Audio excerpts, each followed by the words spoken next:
The winter garden of the heart.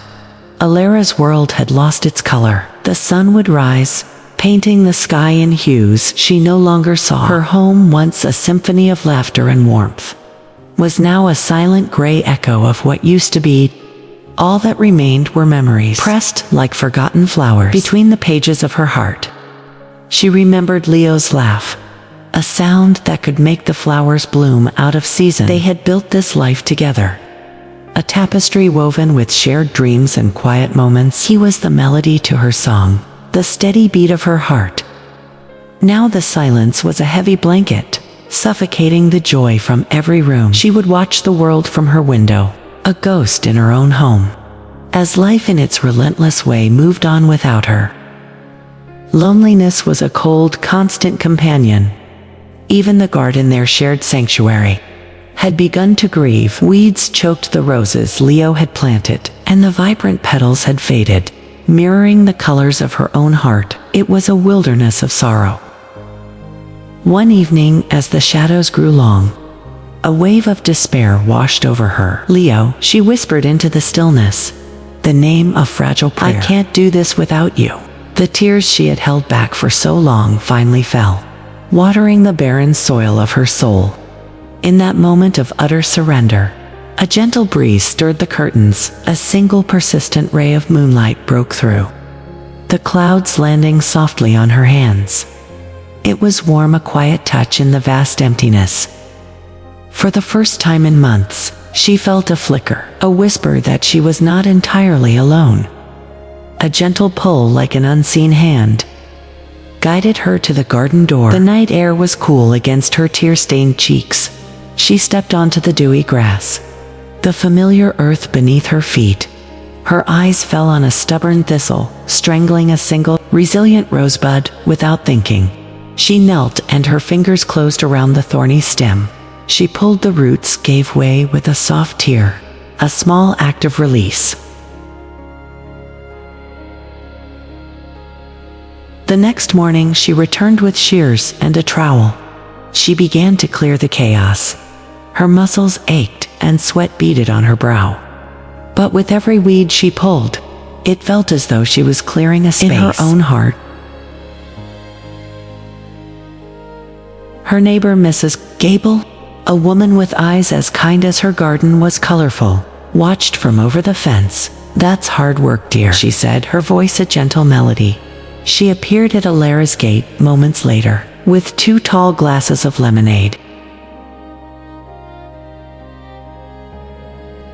They sat on the porch steps, the cool glass a comfort in Alara's hands. For the first time the words came easily. She spoke of Leo, of his love for the roses, of the silence he left behind. Mrs. Gable listened, not with pity, but with a deep, knowing compassion. "Grief is a garden that needs tending to," Mrs. Gable said softly. "We have a small community garden at my church. We could always use another pair of hands, and the company is good for the soul." The invitation was a seed of possibility. Hesitation warred with a flicker of hope. The following Sunday, with a nervous heart, Alara walked the few blocks to the little white church on the corner. Behind the church was a vibrant patchwork of green. People of all ages were tending to rows of vegetables and flowers. Laughter mingled with the buzz of bees and the scent of damp earth. It was a symphony of life. A young boy with dirt-smudged cheeks and bright, curious eyes ran up to her. "Can you help me?" he asked, pointing to a tangled morning glory vine. "It's trying to eat our pumpkins." Alara knelt beside him, and together they gently untangled the vine. The boy, whose name was Ben, chattered about his pumpkin. Sir Reginald, his infectious joy was a forgotten melody, and for the first time in a long time, Alara laughed, a real heartfelt laugh.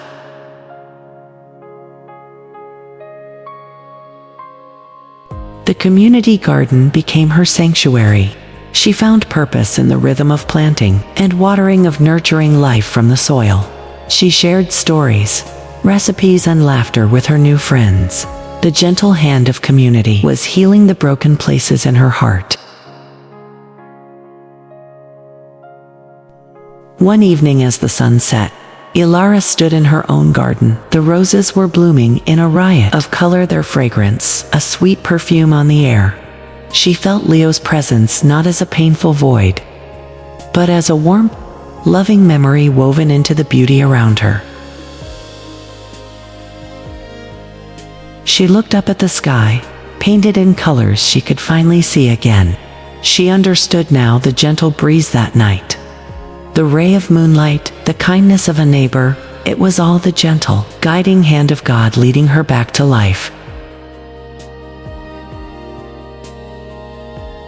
Love had not ended, it had simply changed its form. It was in the warmth of the sun, the friendship of a neighbor, the joy of a child, and the quiet whisper of faith that promised a new dawn. Ilara's heart, once a barren winter, was now a garden in full bloom.